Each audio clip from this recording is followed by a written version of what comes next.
Well, hello everyone. Welcome to Redneck Ways. How's everybody out there in YouTube land? Well, I hope y'all set fine and dandy. Guys, it's Saturday evening and just sitting around, kind of actually watching the news, seeing all the horrible stuff happening in our world today. So I thought I'm going to jump on here and make a video. Don't gotta watch all that negative stuff anyway. But guys, I was going to give you a follow-up on the little RCA radio that we looked at the other day, and I actually was able to stuff the batteries inside it. It says it runs on 67 volts, but it actually run on 50, and it probably run on a little bit less, but I was able to get 5 9-volt batteries in here. And then I got thinking after I made that video the other day, I was like, the D batteries are 1.5 also, and this also lasts longer than a AA battery, so it fit pretty good. I did have to run the ground. I had to run a wire up and just kind of solder it in to the ground, but other than that, it worked out really good. So I guess back in the 1946, their A battery looked pretty much like the D battery today. But yeah, I thought that was pretty neat. And also, I learned one more thing about the little radio. You know how I was going on and on about I didn't understand why they didn't make it with the on and off switch? Well, shortly after the video ended and I was putting the batteries in, I figured it out.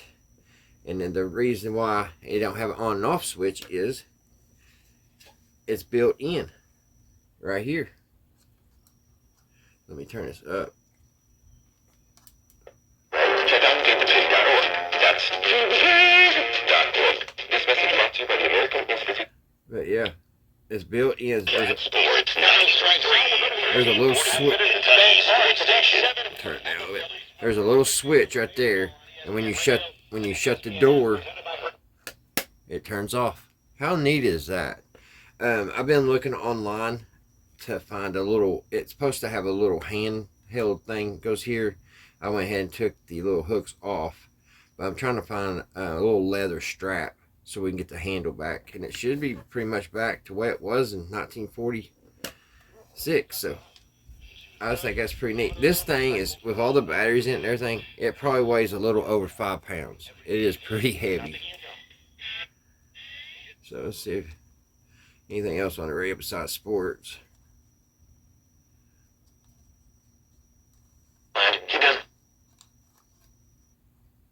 It don't sound like it.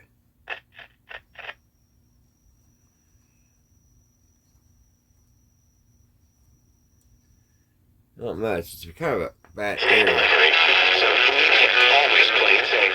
Call 1-800-GRANGER. I think I'm getting a lot of interference out here. But yeah, there we go, guys. I just wanted to give you an update on how the batteries fit in and how I found the on and off switch. So today, guys, well, before I start that, I was going to show you guys something. Maybe one of you guys out there know. A year, maybe it's been 2 years. My goodness, time flies by anymore. I remember when I was a kid, it seemed like time was just a snail, you know, dragging on like a little snail going across the yard or something. And now it just flying by. But I think it was 2 years ago, and I bought a couple of these little Garcias, little fly reels, and I bought one for me and one for my son. They was exactly the same. They was both black, and I think his was the 408, and this one is, let me see here, guys. This one I think is a 406. No, this is a 308, and the one I gave my son was the 408. But his worked beautifully. These are made in France. I say these are about probably 1950. I think I'll say it's about what these are, from the 50s. It's a Garcia Mitchell, a 308, beautiful reel, and like I said, the one I got my son, his worked really good. Well, mine was missing the little spring inside here, I could take it apart. Let me get a screwdriver. I'll show you what I'm talking about because I can't figure it out. I've ordered a spring for this twice, and I both times they sent me the wrong thing. But like I was saying, both times I got the wrong spring in the mail. Now this is a left hand, so when you put it on your rod, it's like that, and you're going to be spinning this way. You're going to be reeling it. It's a left-hander. And you hear it clicking because this spring is not. See, you're supposed to push that. If you never used one, and I'm sure you all have, you push that over, you cast it out. When you bring it over, it clicks over. Did it just click? Well, it kind of worked there. Huh.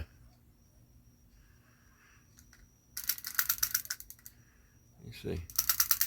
Well, it worked one time. But it's supposed to click and go back over. And your string will be in here. And you bring it in. It actually sounds a lot better. And I'm actually surprised it clicked in. So I may be able to use it like it is. Maybe it'll work itself in. But I don't know. But I'll show you with the diagram here what I'm talking about. That way I don't have to take it apart. Because that spring is a headache to put back in. Let me find the blowout here in the paperwork. Alright guys, see, this is for the Mitchell Garcia 308. And here it is. The Mahon World's Finest. And I do believe that the world's finest little beautiful little reel. And here is the spring, guys. That was missing when I bought it. There's this little spring here. And where this is a left hand, I ordered, because it says special parts for, and I don't know why it says 309, are marked with letter L. See next page. Be sure to use correct part number in ordering. So I don't know if, maybe that's where I went wrong. Maybe I'm not, I don't know.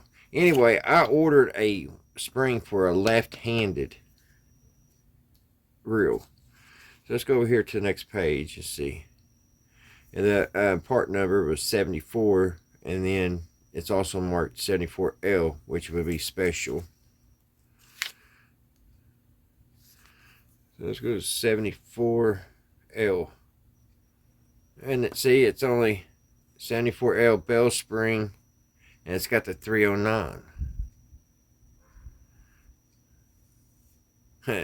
The spring's 10 cents back then. But anyway, when you guys out there have one of these and had this problem before, what did you do to get the correct spring? Because I keep getting the spring that I ordered will fit the one that I got from my son. It fits. So he has plenty. He can lose springs for years and still, because I keep giving them to him, they just don't work. But I really want to get this fixed. Been trying for 2 seasons, but I just love the old drawing advertisements or whatever you want to call it. But all right, enough about that old stinking reel. I'm going to show you something, guys, that I have been needing on the shop table ever since I started working on radio. So that's what we're going to get ready to look at and kind of clean up and get it in working order. So stand by. Alrighty, guys. I found this today. And it's a Boss. And it's got a number 3 on it. So that's about all I know about it. I seen it on the guy's table, and out of curiosity, I just asked him because I figured he at least want 20. And I've had my car parts this week, so I didn't think I'd be getting it. But he's like, I'll take $5 for it. I was like, here you go. This is very handy. When I can use this 1,000 times already if I had it. It's a little bit, different than the vise on the bench, because simply you can, if I'm working on a radio chassis or something, I can just put it right in here because it sits on the table, and I can move it. I can loosen these screws up, move it back and forth, which I don't know why you would, other than getting this out a little bit further. But I just think it's pretty neat. It's definitely old. Look, you can tell by the wood that it was mounted to. I wish it had a date or something on it. But I say this is from way back there. But it does have a number 3 right here. And the little things in the jaws are still good. I forget what you call those. The little brass pieces keeps you from, I think they're brass. Keeps your stuff from getting squished. It looks like somebody has soldered with it or welded one. That's either solder or somebody welded something. But that's exactly what I'll be using it for, soldering and holding chassis in place when I need it. 'Cause it comes way out here. So what I was wanting to do, guys, is oil it up. Because it's kind of hard to do. I'm going to put some oil on it. Put a little oil here. Maybe take some sandpaper or a brush or something. Clean this up right here. And put some oil on it. See if we can get this thing cranking better. Alright, guys. I'm going to take a little brass brush and clean this up. Because it's got a slide on this. I was thinking about painting it all, but that might interfere. Just kind of clean it up. Get the surface rust off of it. That's one thing a person needs, is a good vise. A good bench vise, and one that you can work on the table with too. Probably about as good as we're going to get it. The frame kind of does need maybe painted. At the same time though, put a little oil on it and it looks pretty good.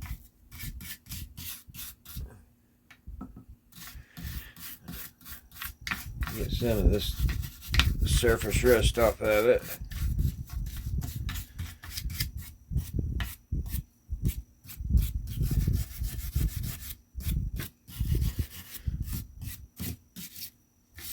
Alright. Get a rag or something, wipe that off. I put a little oil on a paper towel. See what that does. Kind of oil it up a little bit here on that where it's rusty.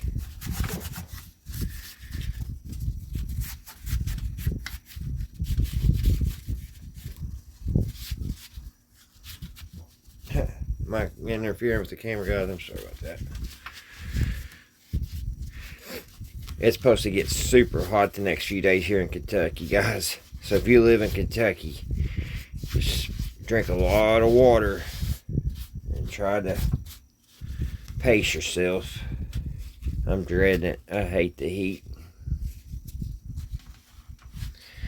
Alright, that looks a little bit better. So now, what we'll do is we'll put a little oil here on the worm. That's why I call it. I don't know if that's the name of it.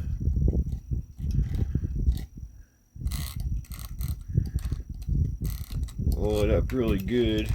Put some here on the sliding. Yeah, let's work it back in. It is a little tough.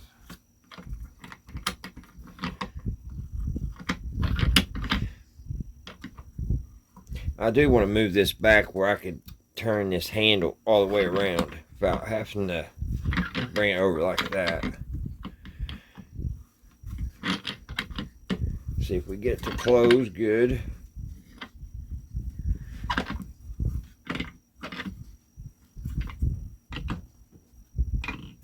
Closed up pretty good. Now let's take it back the other way. It should be getting easier. I hope, unless the worm's bent.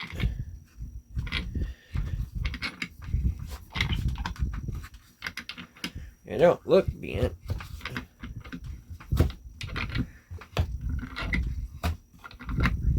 I think it was just rusty up underneath here because it's getting easy now. Oh yeah.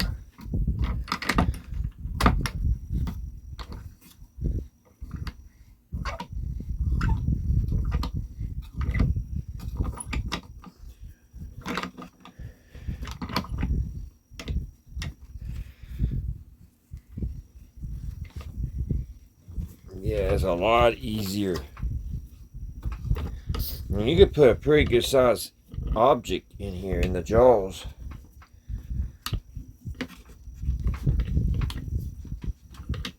As far as I want to go, guys, I'm going to go up here because there's a little bit of rust. Get that off. Get it off the jaws inside. I guess that's not brass in it, because if that was brass, that would be that wouldn't be rusty. It's probably, this is probably hardened steel on the outside. That's probably softer steel on the inside. There's another blob. So I don't see if I can take a file, get that off.